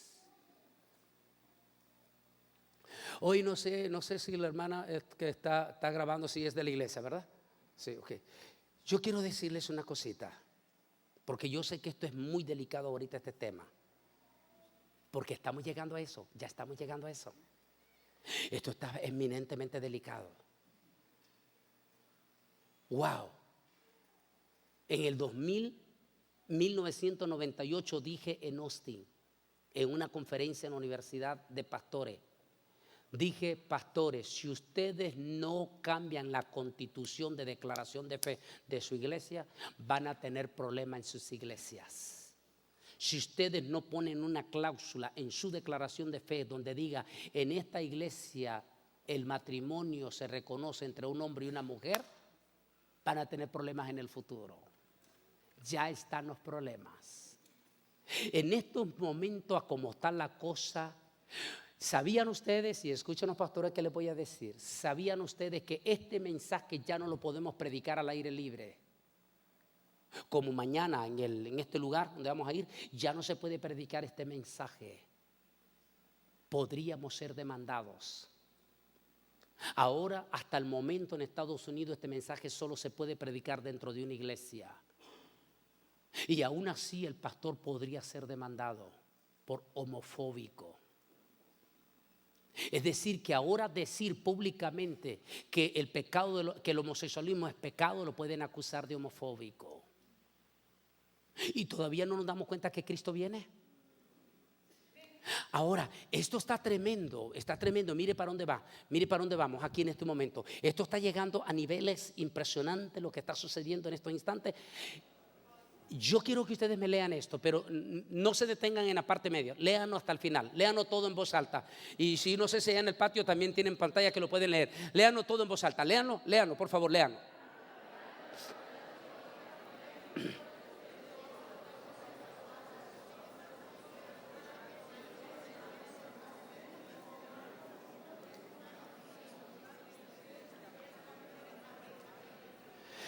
Cambiaron la verdad de Dios por la mentira. Por esto Dios los entregó a pasiones vergonzosas. Cometieron actos indecentes hombres con hombres. Y sus mujeres también cambiaron el uso natural por el que es contra la naturaleza. Romanos 1, 21 al 28. Wow. En vivo y a todo color la palabra de Dios frente a nuestras narices se está cumpliendo. En vivo y a todo color. Y esto está llegando a niveles deplorables en estos instantes. Tan fuerte es que ya llegó la primera campanada ya de advertencia. Estocolmo, julio del año pasado. Suecia. Un pastor pentecostal predicó ese sábado y dijo literalmente que el homosexualismo era pecado delante de Jehová. Cuando terminó de predicar, ya habían llamado a la policía. Fue esperado fuera de su templo y esposado y llevado a la cárcel. Y fue sentenciado a la cárcel por un juez y lo condenó por homofóbico. Eso que ya pasó en Estocolmo, ya viene en camino para todo. Señores, la cosa se está poniendo ya difícil. Mire, aquí está ya.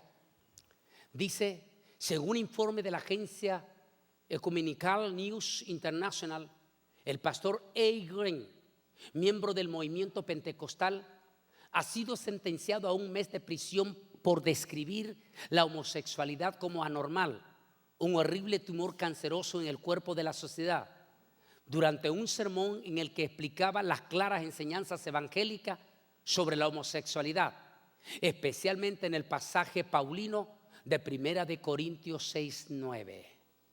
Señores, así se está poniendo la cosa.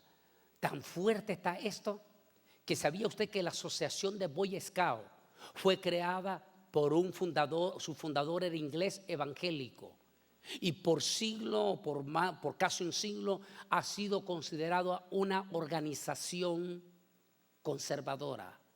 Y los norteamericanos, los gringuitos, se sentían orgullosos mandar sus niños a la asociación de Boy Scout. Hoy en día los mismos gringuitos la van a pensar 2 veces mandar a sus niños a los Boy Scouts. ¿Hasta dónde va todo esto? Ahora ya no solo es adultos, sino que están incentivando a nuestros niños. Espérense. ¿Qué es el pecado que le sigue? Dijimos a la sodomía. ¿Cuál es el pecado? Anarquía, violencia incontrolable. Anarquía. Bueno, vamos a ver entonces. Vamos a ver eso, vamos a analizarlo. Mire qué interesante. Una semana antes del atentado terrorista de Boston, ¿se dieron cuenta qué ley pasaron en Boston, el Consejo Educativo del Estado? ¿Se dieron cuenta todo? No, porque no le convenía a la noticia sacarlo. El Consejo Educativo del estado de Massachusetts, una semana antes del atentado terrorista de Boston, determinó que todo niño en Massachusetts, en las escuelas, escuela y high school, que todo niño en las escuelas de Massachusetts que se sienta mujercita pueda ir al baño de las mujeres. Esa fue la ley. Están incentivando a nuestros niños.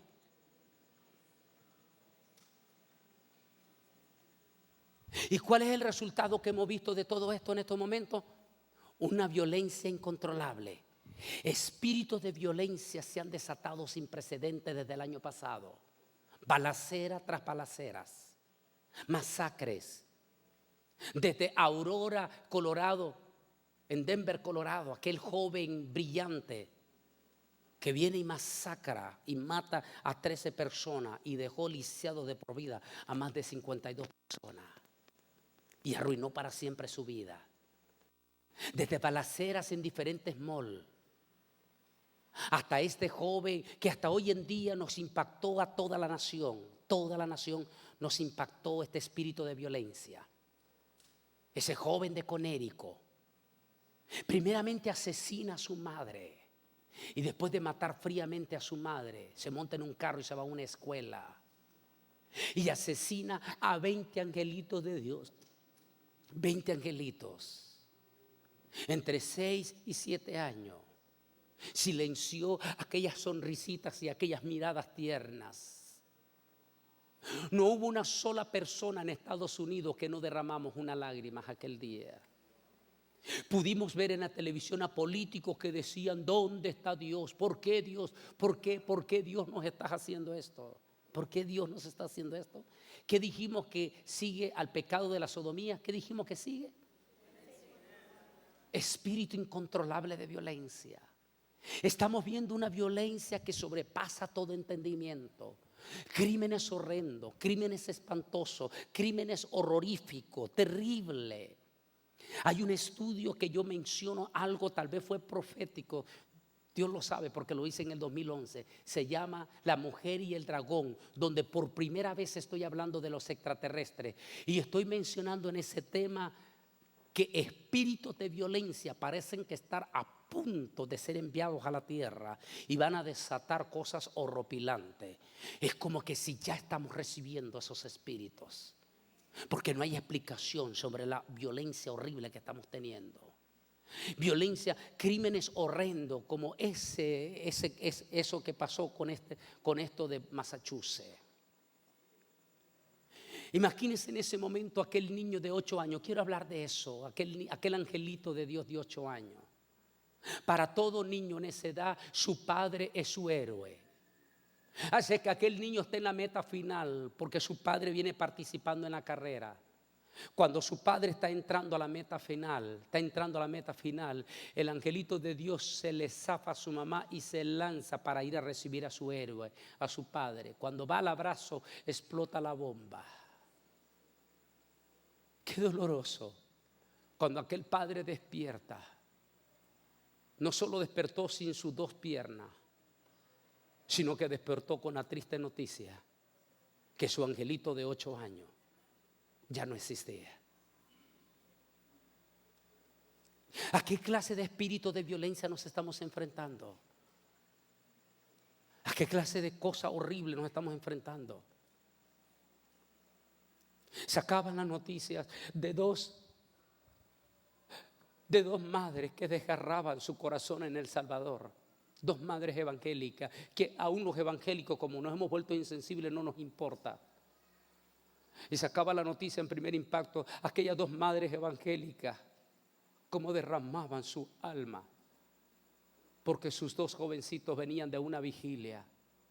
Y las pandillas maras salvatruchas los mataron, los esperaron que salieran de vigilia, los mataron porque la mamá no pudo pagar la cuota.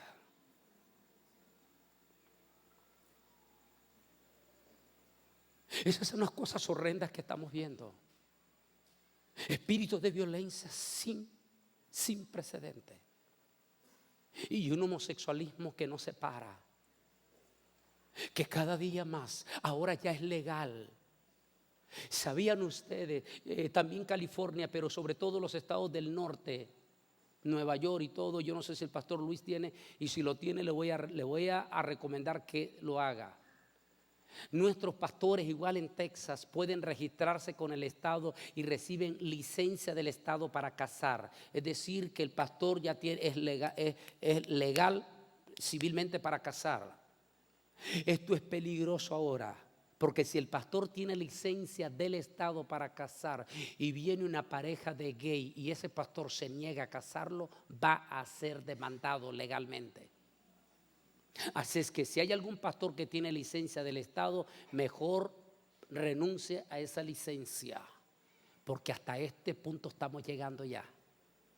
Señores, créalo o no lo crea, acéptelo o no lo acepte, el arrebatamiento está a la puerta.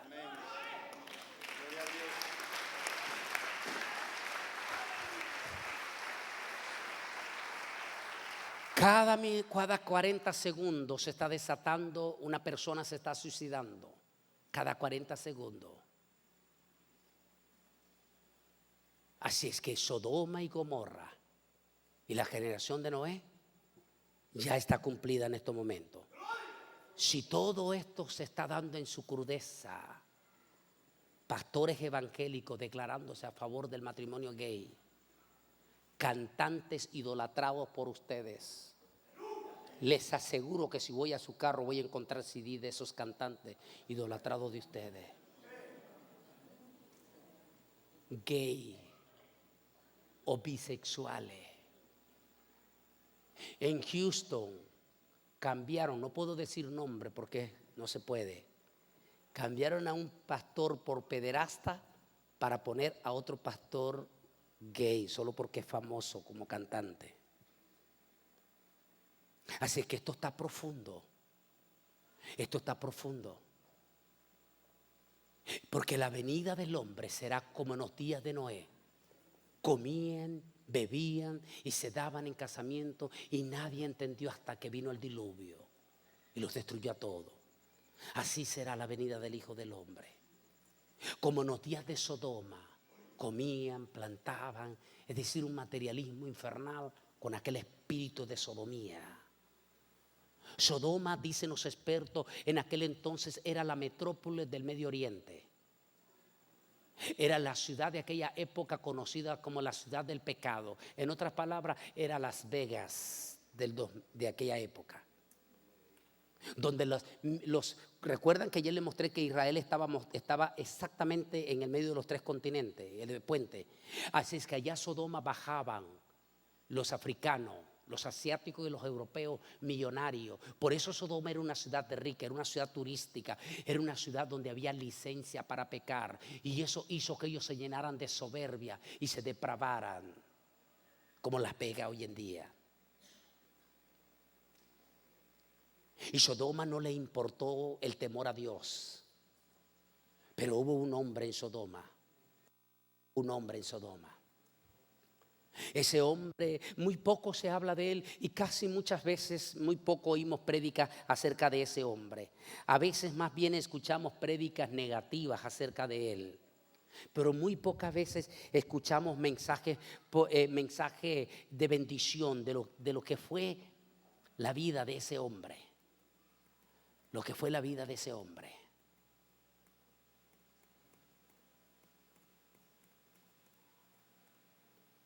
Muy pocas veces escuchamos. Lot. En este tema que grabamos en Chile, Santiago, Chile, el fin llegó. En los últimos minutos me meto en profundidad de la valentía de ese hombre que nadie predica. Era horrible aquel momento. Posiblemente había gente religiosa, pero les daba miedo. Porque detrás del espíritu de gay se esconde un falso espíritu de humildad. Son violentos. Ya lo acabamos de ver aquí hace poco en un lugar aquí en California. Lo acabamos de ver cuando dos jóvenes anglosajones salieron en un lugar aquí. Salieron con uno llevaba una camiseta que decía Jesús es el Señor y otro llevaba un rótulo que hablaba de la Biblia. Y se vino la comunidad gay encima de los dos jovencitos anglosajones y los golpearon. Los gays. Salió en todas las noticias. Los dos jóvenes anglosajones, solo por llevar ese rótulo en una manifestación que había gay, ellos no decían nada contra los gays, solo llevaban una camiseta que decía Jesucristo es el Señor y un mensaje de Jesucristo en el rótulo. Y se vino la comunidad gay y comenzó a agredirlo a los dos jóvenes. Hoy en este momento hay muchos pastores que tienen miedo a predicar sobre eso, tienen miedo. Necesitamos valientes como Lot. No se habla de la valentía de Lot. Y yo sí quiero hablar de ese hombre, porque ese hombre merece que se le mencione. Por algo se escribió en historia su hazaña. Porque Lot desafió aquel espíritu dominador. Porque hoy en día muchos les da miedo hablar porque se te puede venir Univisión encima, se te puede venir Telemundo encima, se te puede venir las cadenas de televisión encima, te pueden cerrar las puertas en la radio, te pueden cerrar las puertas en todo. Entonces mejor no hablar de esto.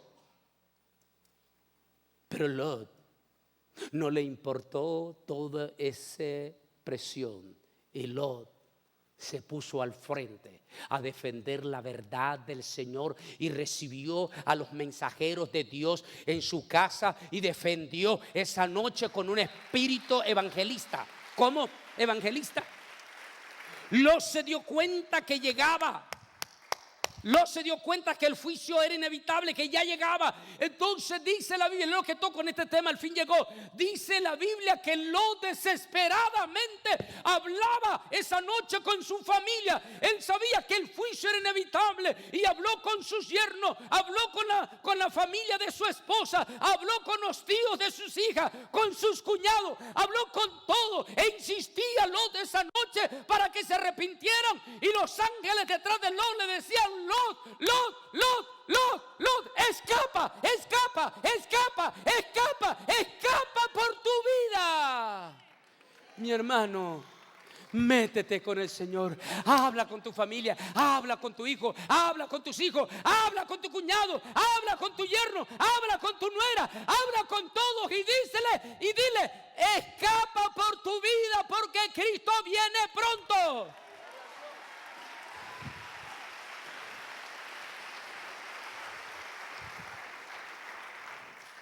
Y entonces sí,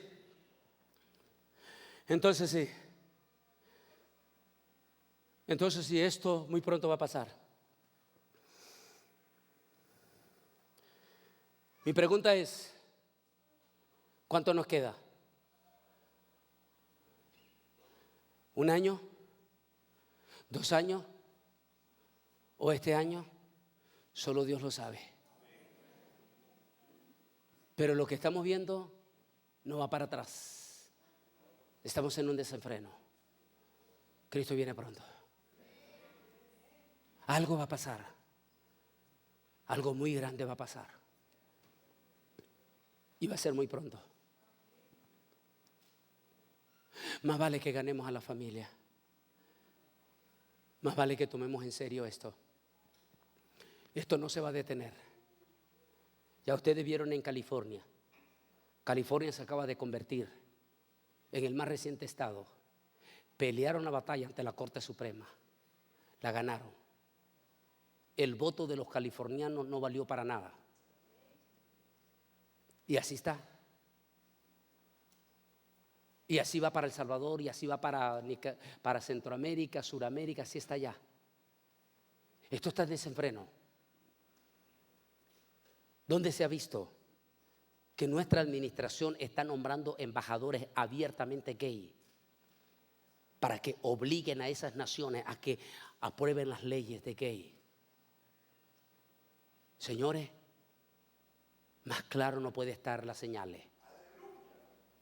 Entonces, esto que sale este video va a suceder muy pronto. Miremos a continuación. Volumen, por favor. ¿Listo? En el principio creó Dios los cielos y la tierra. Y la tierra Levanta el estaba volumen, levanta el soterrada y volumen. vacía, y las tinieblas estaban sobre la faz del abismo. Y dijo Dios: sea la luz. Y fue la luz. Y vio Dios que la luz era buena.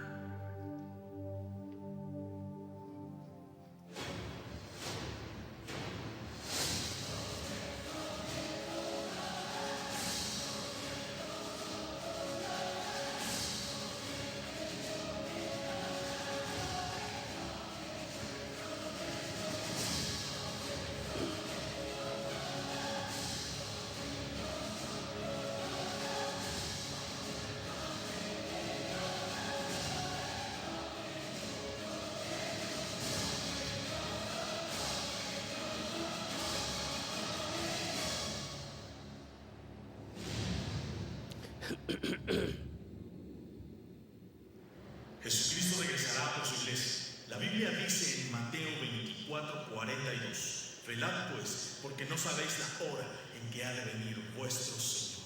Quiero que sepan, hermanos, que Jesucristo podría venir el próximo mes, o podría venir la próxima semana, incluso hoy mismo.